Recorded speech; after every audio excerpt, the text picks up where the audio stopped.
할아버지, 돈 없으면 나가세요. 여기 자선단체 아닙니다. 카페 사장의 차가운 목소리가 오후 2시에 한적한 매장을 가르며 울려 퍼졌습니다. 서울 강남구 신사동에 위치한 카페 브릭은 평소 직장인들과 대학생들로 붐비는 곳이었지만 점심시간이 지난 이 시각에는 손님이 거의 없었어요. 매장 구석진 테이블에 앉아있던 한 노인이 고개를 푹 숙였습니다. 70대 중반으로 보이는 그의 얼굴은 세월의 무게와 삶의 고단함이 깊게 패인 모습이었어요. 낡고 더러워진 점퍼 차림에 며칠째 씻지 못한 듯한 머리카락, 그리고 무엇보다 그의 눈에서 느껴지는 깊은 절망감이 보는 이로 하여금 마음을 아프게 했습니다. 죄송합니다. 정말 배가 너무 고파서. 노인의 목소리는 떨렸어요. 그는 주머니를 뒤져 동전 몇 개를 테이블 위에 올려놓았습니다. 전부 합쳐봐야 1,000원도 되지 않는 잔돈이었죠. 사장은 그 모습을 보며 코웃음을 쳤습니다. 이걸로 뭘 사겠다는 거예요? 아메리카노도 4,000원인데. 매장 한편에서 이 광경을 지켜보던 26살의 아르바이트생 김소영의 마음이 무너져 내렸습니다. 그녀는 이 카페에서 일한 지 벌써 2년째였어요. 대학교 졸업 후 취업 준비를 하며 생활비를 벌기 위해 시작한 아르바이트였지만 최근 몇 개월간 면접에서 계속 떨어지면서 정신적으로 많이 힘든 상태였습니다. 그럼에도 불구하고 소영은 따뜻한 마음을 잃지 않은 여성이었어요. 어려서부터 부모님께 배운 것은 어려운 사람을 도와야 한다는 것이었고 그 가르침을 평생 마음에 새기고 살아왔습니다. 할아버지의 처참한 모습을 더 이상 지켜볼 수 없었던 소영은 조용히 자리에서 일어났습니다. 그리고 카운터로 다가가 사장에게 속삭였어요. 사장님, 제가 할아버지 음식값 내드릴게요. 하지만 이 선행이 과연 어떤 결과를 가져올까요? 그리고 이 광경을 묵묵히 지켜보던 한 노인의 정체는 무엇일까요? 지금 바로 구독과 좋아요 버튼을 눌러주시고 끝까지 함께 해주세요. 소영의 제안에 사장은 눈썹을 찌푸렸습니다. 김대수 사장은 40대 초반의 남성으로 이 카페를 운영한 지 3년째였어요. 그는 철저한 장사꾼 기질의 소유자였습니다. 모든 것을 돈으로 계산하고 손해보는 일은 절대 용납하지 않는 성격이었죠. 특히 자신의 허락 없이 직원이 임의로 행동하는 것을 극도로 싫어했어요. 뭐라고요? 왜 당신이 남의 돈을 내줘요? 할아버지가 너무 불쌍해서요. 제 돈으로 낼 테니까 괜찮습니다. 소영은 지갑에서 5,000원을 꺼내 카운터에 놓았어요. 사실 그녀에게도 5,000원은 결코 작은 돈이 아니었습니다. 이번 달 아르바이트비는 월세와 생활비로 거의 다 나갔고 남은 돈으로 이틀을 더 버텨야 하는 상황이었거든요. 하지만 굶주린 할아버지를 보고 있자니 차마 모른 척할 수가 없었습니다. 어머니가 항상 말씀하셨던 것처럼 어려운 사람을 도우는 것이 인간의 기본 도리라고 생각했어요. 참 한심하네요. 그렇게 착하게 살면 뭐가 좋아요? 김대수 사장은 비아냥거리며 말했지만 어쨌든 돈은 받았습니다. 소영은 따뜻한 카페라떼와 햄 샌드위치를 노인에게 가져다 주었어요. 할아버지, 드세요. 노인의 눈에 눈물이 고였습니다. 그는 떨리는 손으로 소영의 손을 꼭 잡았어요. 고맙습니다. 아가씨. 정말 고맙습니다. 천만에요. 맛있게 드세요. 소영이 미소를 지으며 말하자 노인은 목이 메어 말을 잇지 못했습니다. 언제 마지막으로 따뜻한 음식을 먹었는지 기억이 나지 않을 정도로 오랜만이었거든요. 첫 번째 한 입을 먹는 순간 그의 얼굴에 생기가 돌았습니다. 샌드위치의 따뜻함이 그의 얼어붙은 마음까지 녹이는 것 같았어요. 이 모든 광경을 매장 한쪽 구석에서 조용히 지켜보던 또 다른 노인이 있었어요. 이태성 74살의 그는 평범한 행색을 하고 있었지만 그의 눈빛만은 예사롭지 않았습니다. 깊이 있고 날카로운 시선으로 상황을 관찰하고 있었죠. 특히 김소영의 행동을 유심히 지켜보며 고개를 끄덕였습니다. 참 착한 아이구나. 이태성은 속으로 중얼거렸습니다. 요즘 같은 세상에 저런 따뜻한 마음을 가진 젊은이를 보기가 쉽지 않았거든요. 김대수 사장은 그날 저녁 사무실에서 CCTV를 확인하고 있었습니다. 매일 하는 일상적인 업무였지만 오늘은 특별히 오후 시간대를 자세히 들여다보고 있었어요. 직원들의 근무 태도를 감시하는 것이 그의 취미이자 습관이었거든요. 그는 직원들이 자신 몰래 뭔가 하는 것을 발견하면 극도의 쾌감을 느꼈습니다. 이게 뭐야? 화면 속에서 김소영이 자신의 돈으로 노숙자의 음식값을 계산하는 모습이 고스란히 담겨 있었습니다.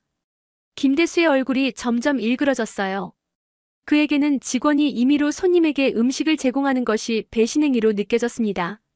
설령 직원 개인의 돈이라 할지라도 자신의 허락 없이 한 행동은 용납할 수 없었어요. 미친 거 아니야? 내 가게에서 감히. 그는 주먹으로 책상을 내리쳤습니다. 김대수에게 카페는 단순한 사업장이 아니라 자신의 왕국이었어요. 모든 것이 자신의 통제 하에 있어야 하고 그 질서를 어기는 자는 용서할 수 없는 존재였습니다. 특히 돈과 관련된 문제에서는 더욱 그랬죠. 어릴 때부터 가난하게 자란 그는 돈에 대한 집착이 남달랐어요.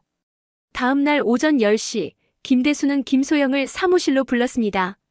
소영은 무슨 일인지 모른 채 사무실 문을 두드렸어요. 들어와요. 김대수의 목소리는 평소보다 차가웠습니다. 소영이 들어서자 그는 노트북 화면을 돌려 CCTV 영상을 보여줬어요. 이게 뭔지 설명해봐요. 화면에는 어제 오후의 상황이 그대로 재생되고 있었습니다. 소영의 얼굴이 창백해졌어요. 하지만 그녀는 당당했습니다. 할아버지가 너무 불쌍해서 제 돈으로 계산해드린 거예요. 당신 돈으로?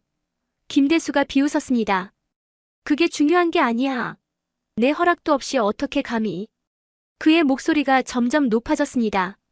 얼굴이 붉게 달아오르며 분노를 억제하지 못하고 있었어요.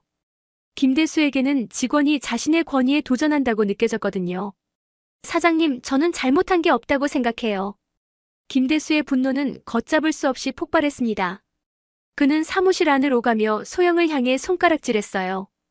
평소에도 성격이 급했지만 오늘은 유독 더 심했습니다. 최근 매출이 떨어지고 있던 터라 신경이 예민해져 있었거든요. 당신 같은 직원 때문에 장사가 안 되는 거야. 앞으로 모든 거지들이 여기로 몰려올 거 아니야.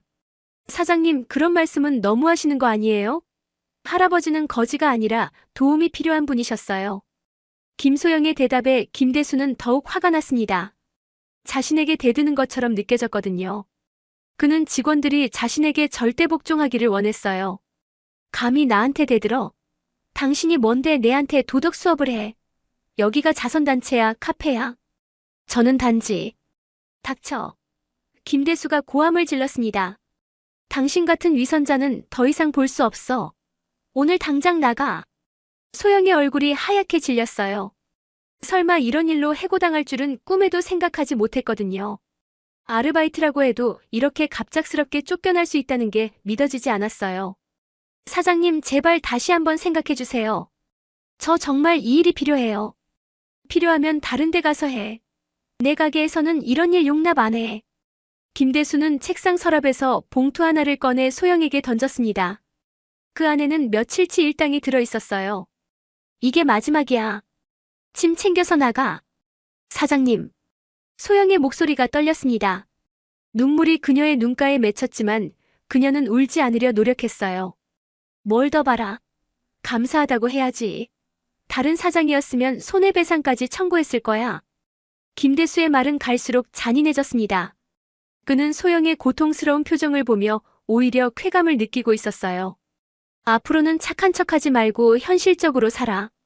세상이 만만하지 않다는 걸 오늘 배웠겠지? 소영은 더 이상 말할 수 없었습니다. 그녀는 고개를 숙인 채 사무실을 나왔어요. 매장으로 나와 자신의 소지품을 정리하는 동안 눈물이 계속 흘렸습니다. 이태성은 매장 구석에서 이 모든 상황을 지켜보며 주먹을 불끈 쥐었습니다. 선량한 젊은 여성이 단지 착한 마음 때문에 해고당하는 모습을 보니 참을 수 없는 분노가 치밀어 올랐어요. 김소영이 눈물을 흘리며 짐을 정리하는 모습은 그의 마음을 아프게 했습니다.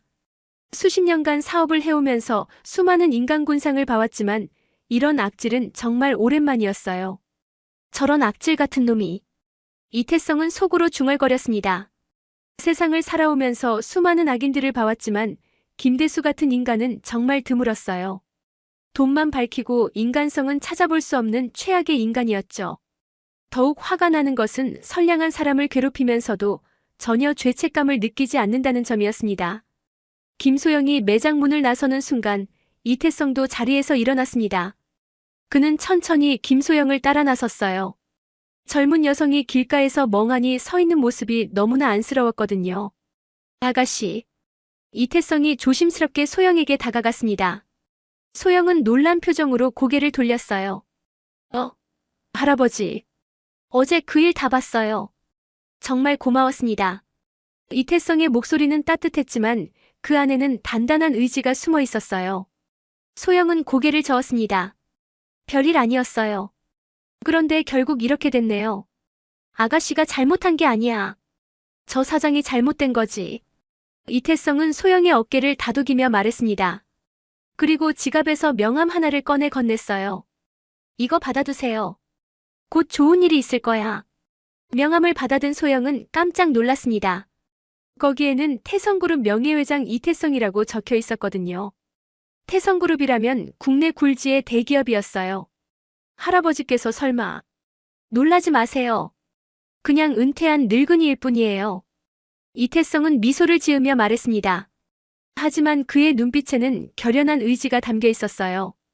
그는 마음속으로 다짐했습니다. 저런 악질 사장을 그냥 두고 볼 수는 없다고 말이죠. 그날 밤 이태성은 자신의 서재에 앉아 깊은 생각에 잠겼습니다. 벽면 가득히 걸린 표창장과 훈장들이 그의 화려했던 과거를 말해주고 있었어요. 태성그룹 창업주이자 40년간 재계를 이끌어온 거물이었지만 10년 전 은퇴 후에는 조용한 생활을 해왔습니다. 하지만 오늘 본 일은 그의 마음을 뒤흔들어 놓았어요. 선량한 사람이 부당하게 대우받는 것을 보고만 있을 수는 없었거든요. 김비서. 이태성이 전화를 걸었습니다. 비록 은퇴했지만 여전히 그를 모시는 충성스러운 비서가 있었어요. 네, 회장님. 늦은 시간에 죄송합니다. 김대수라는 사람 아나? 강남구 신사동에서 카페 브릭이라는 걸 운영하는. 잠시만요. 바로 확인해드리겠습니다. 10분 후 김 비서가 다시 전화를 걸어왔습니다. 회장님, 김대수에 대해 조사했습니다. 42살이고 카페 브릭 사장입니다. 그런데 문제가 많은 인물이네요. 어떤 문제들이지? 직원들에 대한 갑질로 노동청에 여러 차례 신고가 들어왔고 세금 포탈 의혹도 있습니다. 또한 건물주와 임대료 연체로 분쟁 중이기도 하고요. 그리고 식품위생법 위반으로 과태료도 여러 번 받았습니다. 이태성의 얼굴에 차가운 미소가 떠올랐습니다. 예상했던 대로였어요. 그리고 하나 더 흥미로운 사실이 있습니다. 뭔가? 김대수가 운영하는 카페가 있는 건물, 실제 소유주가 저희 태성그룹 계열사입니다. 이태성의 눈이 반짝였습니다. 이것은 정말 흥미로운 우연의 일치였어요. 건물 관리는 어디서 하고 있나? 태성부동산에서 위탁 관리하고 있습니다. 좋아. 내일 아침 일찍 태성부동산 이사와 만날 약속 잡아줘. 그리고 김대수의 모든 정보를 더 자세히 조사해서 보고서로 만들어. 알겠습니다, 회장님. 전화를 끊고 나서 이태성은 창밖을 바라보았습니다. 서울의 야경이 반짝이고 있었지만 그의 마음은 이미 내일의 계획으로 가득 차 있었어요. 다음 날 오전 9시 이태성은 태성부동산 사무실에 나타났습니다. 10년 만에 사업 현장의 모습을 드러낸 그를 보고 직원들은 모두 놀랐어요. 평소 온화한 할아버지의 모습과는 달리 오늘의 이태성은 카리스마가 넘쳤습니다. 회장님께서 직접 오시다니.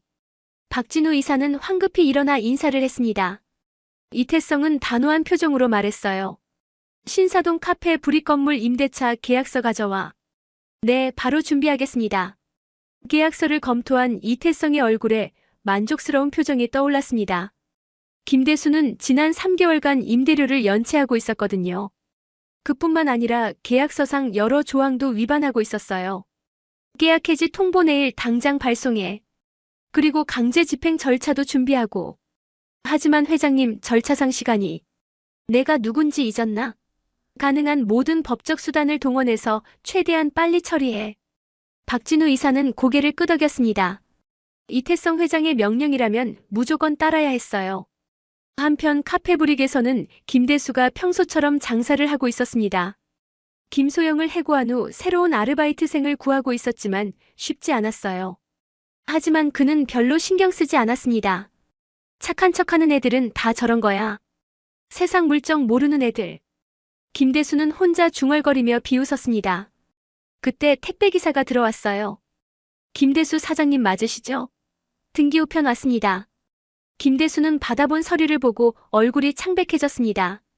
태성부동산에서 보낸 계약해지 통보서였거든요. 뭐야 이게?